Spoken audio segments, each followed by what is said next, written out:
Hello, trading has closed on the 13th of March, 2023. We'll start with our disclaimer, go over our calls, make some predictions. This is my trading plan for tomorrow, which is March 14th, 2023. Remember, I can be wrong. Any trade you make should be at your own risk. Look for the pattern with the early low, which is this. Tomorrow should have the early high. We said there were a number of patterns compatible with at least a short-term low, although much lower prices should be coming. And we said if the decline was to continue unabated, we should gap down smartly. Well, we gapped down smartly, so there wasn't really a call, but we did have a good intraday rally anyway, even though it didn't stick. So just a reminder of what we said, bears need to gap, promptly undercut the low of day, and they did.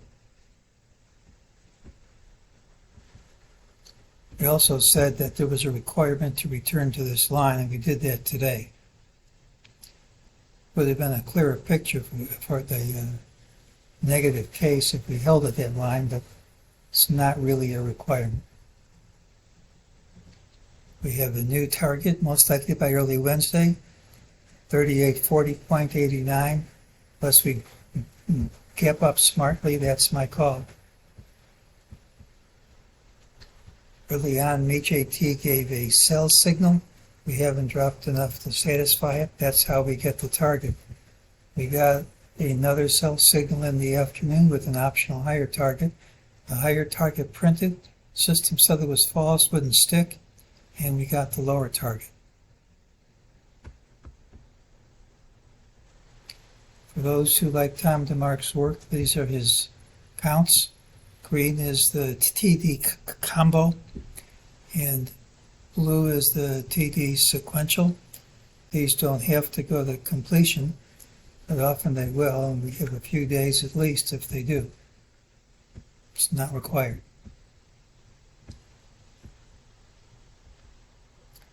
Well, I changed my wave count to this. We have gray A and gray B. If that's the right count, and we're in gray C, we have quite a ways to go till it has some kind of relationship with gray A.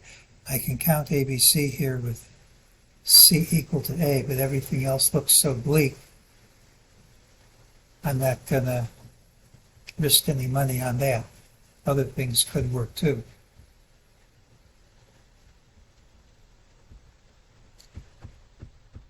Here's the long-term picture with a possible target 35.16 and change, 35.16.92. But the only good thing I'll tell you about is we still have a volume spike in futures. These tend to occur near market bottoms, but don't have to mark them exactly. Doesn't mean you won't have a higher spike tomorrow. We had this high spike Friday, it got even higher today.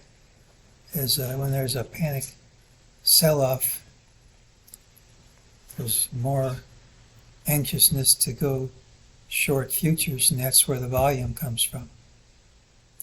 So in terms of time, maybe we're close, but in terms of price, it looks like we have quite a ways to go. Tomorrow's pattern has the early high. We could still gap down. There's a lower target.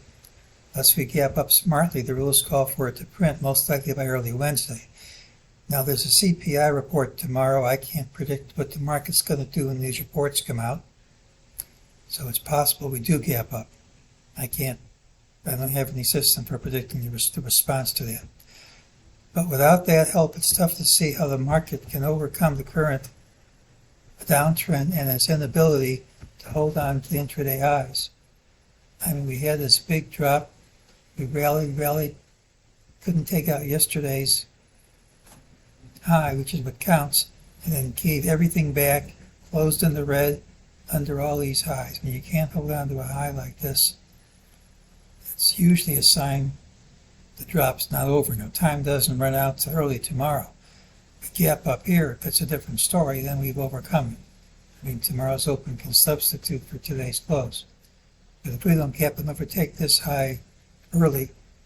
I'm looking for lower prices. But just because you hit the target, there's no obligation to stop there. It's support, but support doesn't have to hold. So tomorrow has the early high. Could be a gap when the CPI report comes out. There's a lower target, and if we don't gap up, that's my call.